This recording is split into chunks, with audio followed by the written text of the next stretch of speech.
بسم اللہ الرحمن الرحیم۔ پیارے طلباء طالبات السلام علیکم۔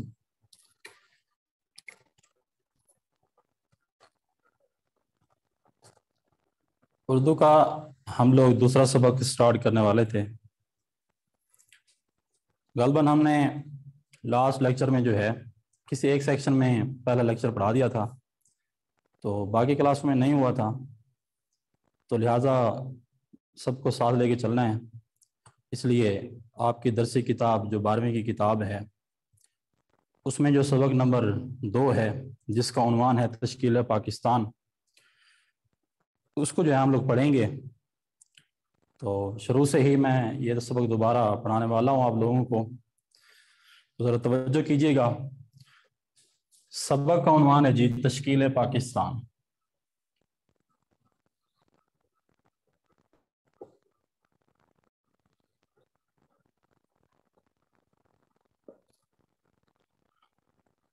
اور اس سبق کے جو لکھاری ہیں ان کا نام ہے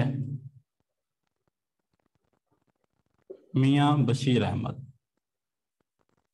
اور جن کا زمانہ ہے 1893 سے لے کے 1971 تک۔ یعنی کہ میاں بشیر احمد جو ہے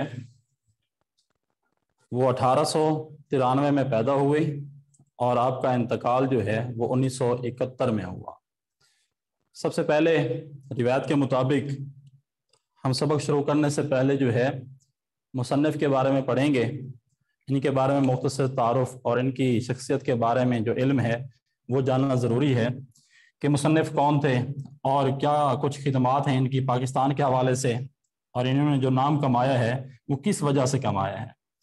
تو مختصر طور پر اہم نکات یہاں پہ لکھ رہا ہوں، آپ لوگ توجہ سے دیکھ لیجئے گا۔ جن میں پہلا نقطہ یہ ہے کہ میاں بشیر احمد جو تھے وہ مسلم لیگ، جو کہ مسلمانوں کی ایک تحریک تھی جو 1906 میں بنائی گئی تھی سیاست کے لیے، اس کے سرگرم رکن تھے یا رہنما آپ کہہ سکتے ہیں۔ اس کے علاوہ مسلم اسٹوڈنٹس فیڈریشن کے صدر بھی تھے۔ مسلم اسٹوڈنٹ فیڈریشن یعنی کہ MSF۔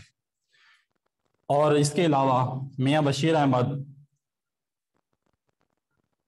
رکن تھے مجلس وزرائے قوانین۔ اس کے علاوہ جو ہے میاں بشیر احمد قائد اعظم کے ساتھ ذاتی مراسم اور قائد اعظم سے ان کو عقیدت بھی تھی۔ تو مختصر یہ کہ مصنف جو ہیں وہ مسلم لیگ، یہاں پہ اگر آپ کو صحیح طریقے سے لکھا ہوا سمجھ نہ آ رہا ہو تو میں پڑھ کے سنا رہا ہوں کہ میاں بشیر احمد جو تھے وہ مسلم لیگ کے سرگرم رہنما تھے۔ اس کے علاوہ مسلم اسٹوڈنٹس فیڈریشن کے صدر بھی تھے اور رکن مجلس وزرائے قوانین بھی رہے ہیں، اور اس کے علاوہ قائد اعظم کے ساتھ آپ کے ذاتی مراسم بھی تھے اور ان سے عقیدت بھی تھی۔ اس کے علاوہ جو ہم یہ بھی کہہ سکتے ہیں کہ مصنف میاں بشیر احمد جو ہے شعر بھی لکھتے تھے، ہم ان کو شاعر بھی کہہ سکتے ہیں۔ ان دنوں میں جب قائد اعظم موجود تھے، جب پاکستان کی کوششیں جو ہے وہ تمام لوگ کر رہے تھے، ان دنوں آپ نے قائد اعظم کو جو ہے خراج عقیدت پیش کرنے کے لیے ایک نغمہ بھی لکھا تھا کہ ملت کا پاسباں ہے محمد علی جناح۔ یہ تو مختصر طور پر میں نے آپ کے سامنے چند نکات لکھے ہیں۔ تو اب تھوڑا سا وضاحت مصنف کے بارے میں کہ یہ کس شخصیت کے بیٹے تھے اور ان کو جو ادبی اور علمی ذوق جو تھا وہ کہاں سے ملا۔ تو توجہ کیجئے گا کہ جسٹس میاں شاہ دین ہمایوں ان کے والد کا نام ہے، جو کہ 1918 میں فوت ہوتے ہیں، اور اس زمانے میں جسٹس میاں شاہ دین ہمایوں جو تھے وہ علامہ اقبال کے قریبی ساتھیوں میں سے تھے۔ آپ علامہ اقبال کے ساتھ اٹھتے بیٹھتے تھے، اس کی وجہ یہ تھی کیونکہ جسٹس صاحب کو بھی جو ہے علمی اور ادبی ذوق تھا۔ اس وجہ سے ہم کہہ سکتے ہیں کہ میاں بشیر احمد جو تھے ان کو علمی اور ادبی ذوق وراثت میں ملا، باپ سے منتقل ہوا، باپ سے ملا۔ اور آپ کے والد کا جب انتقال ہوا تو آپ کے والد کے انتقال کے بعد آپ نے والد کی یاد میں ایک رسالہ آپ نے جاری کیا میاں بشیر احمد نے، جس کا نام تھا ہمایوں، اور وہ رسالہ آپ کے قیام پاکستان کے بعد تک جاری رہا۔ تو ہم کہہ سکتے ہیں اس کے علاوہ بعد ازاں میاں بشیر احمد کی اگر ہم تعلیم کی بات کریں تو میاں بشیر احمد نے بی اے کا امتحان گورنمنٹ ڈگری کالج لاہور سے پاس کیا۔ اس کے علاوہ جو ہے آپ نے گورنمنٹ ڈگری کالج سے بی اے کا امتحان پاس کرنے کے بعد آکسفورڈ یونیورسٹی سے جو ہے آپ نے بی اے آنرز کا امتحان پاس کیا۔ اس کے علاوہ بیرسٹری کی تعلیم آپ نے انگلستان سے حاصل کی، اور یہ تعلیم حاصل کرنے کے بعد آپ تعلیم و تدریس کے شعبے سے وابستہ رہے، لیکن زیادہ عرصہ تک وابستہ نہیں رہے اور اس شعبے کو چھوڑ دیا۔ اس کے علاوہ آپ لوگ لکھیں گے، اگر آپ کو لکھنے کی ضرورت پڑے تو یہ باتیں آپ کو یاد رکھنی پڑیں گی، کیونکہ جب ہم لوگ تشریح کرتے ہیں سیاق و سباق کے حوالے سے تو اس میں آپ کو مصنف کا مختصر تعارف کرانا ہوتا ہے، تو وہاں پر آپ یہ چیزیں درج کر سکیں گے، بآسانی لکھ سکیں گے کہ مصنف جو ہے ان کو علمی اور ادبی ذوق شروع سے ہی تھا، اور انہوں نے اپنی ساری زندگی اردو ادب کی ترویج کے لیے جو ہے محنت کی، جس کی وجہ سے آپ کو مولوی عبدالحق، جن کو اردو کا بابا اردو بھی کہا جاتا ہے، ان کو آپ کے اوپر پورا پورا اعتماد تھا، اور انہوں نے آپ کو جو ہے انجمن ترقی اردو اس کا بورڈ آف ممبر میں جو ہے آپ کو رکن بھی منتخب کر دیا، اور اس طریقے سے آپ نے اپنی ساری زندگی میں اردو کے لیے خدمات سر انجام دی۔ اب بات کرتے ہیں ذرا سیاست کے حوالے سے، تو یہاں پر میں نے چونکہ لکھا کہ آپ مسلم لیگ کے سرگرم رہنما تھے، اور مسلم لیگ کے رہنما ہونے کے ناطے آپ جو ہے پاکستان بننے سے پہلے آل انڈیا مسلم لیگ کی طرف سے جو ہے مجلس عاملہ کے رکن بھی منتخب ہوئے، اور اس کے علاوہ پاکستان بننے کے بعد مسلم لیگ کی طرف سے جو ہے آپ پنجاب اسمبلی کے رکن بھی منتخب ہوئے، اور رکن منتخب ہونے کے بعد بعد ازاں آپ کو جو ہے ترکی کا سفیر بنا کر بھیج دیا گیا، اور اس طریقے سے آپ نے اپنا سیاست میں نام پیدا کیا۔ تو باقی ہم نے لکھا کہ قائد اعظم کے ساتھ ان کے ذاتی مراسم اور عقیدت تھی۔ اس کے علاوہ اگر ہم ان کی تصانیف کی بات کریں تو مصنف کی جو تصانیف ہیں ان میں ایک تو مصنف کے والد کی جسٹس میاں شاہ دین ہمایوں جو تھے، ان کی سوانح عمری کے علاوہ آپ نے جو کتابیں لکھی ہیں ان میں ایک کارنامہ اسلام ہے، وہ کتاب جس سے آپ کا متعلقہ سبق بھی اخذ کیا گیا ہے، یعنی کہ یہ جو سبق ہم پڑھنے والے ہیں جس کا عنوان تشکیل پاکستان ہے، یہ مصنف کی کتاب کارنامہ اسلام سے لیا گیا ہے۔ اور اس کے علاوہ آپ نے کتاب لکھی کہ مسلمانوں کا حال، ماضی اور مستقبل۔ اس کے علاوہ آپ نے اور کتاب لکھی جس کا عنوان تھا، جس کا نام تھا جی طلسم زندگی۔ یہ تو ہیں مصنف کی کتابوں کے نام، یہاں پر لکھ دیتا ہوں۔ ایک کون سی ہے جی؟ کارنامہ اسلام اور مسلمانوں کا حال، ماضی اور مستقبل۔ اس کے علاوہ یہ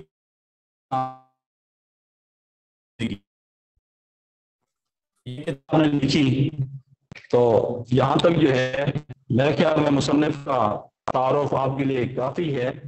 اگر آپ اتنا سمجھ سکتے ہیں، سمجھ لیتے ہیں، تو آپ کو ایک پیراگراف یا 15 سے 20 لائنیں جو ہے لکھنے کے لیے کوئی دقت محسوس نہیں ہوگی۔ اب ہم پڑھتے ہیں کہ ہمارا سبق ہے، اس میں ہم کیا کچھ پڑھیں گے، اور اس کو پڑھنے کے بعد جو ہے ہم کن چیزوں سے واقف ہو جائیں گے، اور دوسرا یہ کہ یہ سبق ہمارے لیے پڑھنا کیوں ضروری ہے۔ پہلی بات تو یہ ہے، جس کلاس میں ہمارا لیکچر ہوا تھا میں نے وہاں بھی آپ لوگوں کو بتایا تھا کہ یہ سبق تشکیل پاکستان 3 اعتبار سے ہمارے لیے پڑھنا بہت ضروری ہے۔ نمبر 1، یہ سبق آپ کے اپنا درسی کتاب میں شامل ہو چکا ہے، کیونکہ آپ کا پیپر اس میں سے بننا ہے، خلاصے کی نسبت سے آ جائے، تشریح کی نسبت سے آ جائے، یا کوئی آبجیکٹو بن جائے، تو اس سبق کو آپ اس حوالے سے ضرور پڑھیں گے۔ دوسری بات یہ ہے کہ باحثیت مسلمان اور باحثیت پاکستانی، یہ سبق ہمارے لیے اہمیت کا حامل ہے، کیونکہ پاکستان کیسے بنا، اس کو بنانے کے پیچھے کیا وجوہات تھیں، وہ سارا کا سارا جو ہے، اور کس کس نے کاوشیں کی، یہ سارے کی ساری معلومات ہم اس سبق میں پڑھیں گے۔ دوسری وجہ یہ تھی۔ اور تیسری وجہ کیا ہے اس سبق کو پڑھنے کی؟ وہ یہ ہے کہ آپ ہی کی جماعت 12ویں جماعت میں مطالعہ پاکستان کا بھی ایک سبجیکٹ ہے۔ یوں سمجھ لیجئے کہ پورے کا پورا مطالعہ پاکستان، اس کا جو خلاصہ ہے وہ اس سبق میں آ چکا ہے۔ پورے کا پورا مطالعہ پاکستان کا جو نچوڑ ہے وہ آپ کے اسی سبق تشکیل پاکستان میں سمو دیا گیا ہے۔ تو لہٰذا یہ سبق جو ہے ہمارے لیے 3 اعتبار سے پڑھنا ضروری ہے۔ کون کون سی؟ نمبر 1 کہ ہمارے نصاب میں شامل ہے۔ دوسرا یہ کہ ہم جو ہے اس سبق کو اس لیے پڑھیں گے کیونکہ باحثیت مسلمان اور باحثیت پاکستانی، یہ سبق ہمارے لیے ضروری ہے۔ اس تاریخ کو جو ہے اگر ہم جانیں گے تو یہ ہمارے لیے بہت اہمیت کا حامل ہوگا۔ ظاہر ہے ہم سبجیکٹ کے طور پر 12ویں میں پڑھنے کے بعد اس کو چھوڑ دیں گے، آگے کوئی ایم اے اردو کرے نہ کرے، اس سبجیکٹ سے واسطہ پڑھے نہ پڑھے، آپ کسی بھی ڈگری کو حاصل کریں، کسی بھی یونیورسٹی کالج میں جائیں، وہاں پر جو ہے آپ کو پاکستان کی تاریخ اور پاکستان کے حوالے سے معلومات رکھنا ضروری ہے۔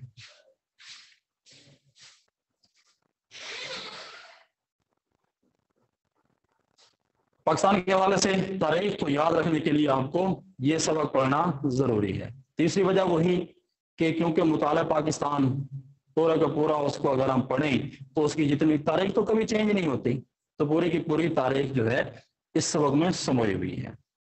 لہٰذا اب یہ سبق، اس میں ہم پڑھنے والے کیا ہیں، یہ ہے کیا؟ اب ذرا ایک نظر اس کی طرف کہ مصنف نے یہ جو سبق لکھا ہے، یہ جو مصنف کی کتاب کارنامہ اسلام سے لیا گیا ہے، یہ ایک مضمون ہے۔ صنف کے ادب کے لحاظ سے اس سبق کو ہم مضمون کہیں گے۔ مضمون کیا ہوتا ہے کہ کسی موضوع کو جو ہے اپنے انداز میں مختصر اور جامع جو ہے پیش کیا جائے، وہ صنف کے اعتبار سے مضمون کہلاتا ہے۔ اور یہاں پر ہم یہ بھی دیکھیں گے، اور یہاں لکھتے ہوئے جب مصنف نے لکھا تو ہمیں معلوم ہوگا کہ کس طریقے سے جو ہے مصنف ایک وکیل، سیاستدان ہونے کے ساتھ ساتھ ایک اچھے مضمون نگار بھی تھے۔ اس سبق کو پڑھنے کے بعد ہمیں معلوم ہوگا کہ مصنف کا جو لکھنے کا انداز ہے اور جو انہوں نے تاریخ لکھی ہے، خصوصاً ہمیں پتہ چلے گا کہ مصنف اکثر اسلام اور پاکستان کے حوالے سے لکھتے تھے۔ اور اہم بات کہ یہ جو ہمارا زیر بحث سبق ہوگا، یہ بر صغیر میں 250 سالہ تاریخ پر منحصر ہوگا۔ جب اورنگزیب عالمگیر کی وفات 707 میں ہوئی، وہاں سے لے کر پاکستان کے بننے تک، یعنی کہ 1947 تک کے واقعات کو جو ہے تفصیل کے ساتھ یہاں پر بیان کر دیا گیا ہے کہ، اور خاص طور پر اس سبق میں جو ہے سر سید احمد خان، سید احمد بریلوی، شاہ ولی اللہ، شاہ عبدالعزیز، علامہ اقبال اور قائد اعظم جیسے فکری، جہادی اور سیاسی رہنماؤں کی خدمات کو بیان کیا گیا ہے۔ ظاہر ہے جب اتنے عظیم رہنماؤں نے کوششیں کی ہیں تو ان کے بارے میں جاننا، ان کے بارے میں علم رکھنا بھی جو ہے ہمارے لیے باحثیت مسلمان اور باحثیت پاکستانی قوم بہت ضروری ہے۔ اب اہم نکات جو ہے سبق کے یہاں پہ لکھ رہا ہوں، ان اہم نکات سے جو ہے آپ کا سبق آپ کو صحیح طریقے سے سمجھ آئے گا، جن میں پہلا یہ ہے کہ بر صغیر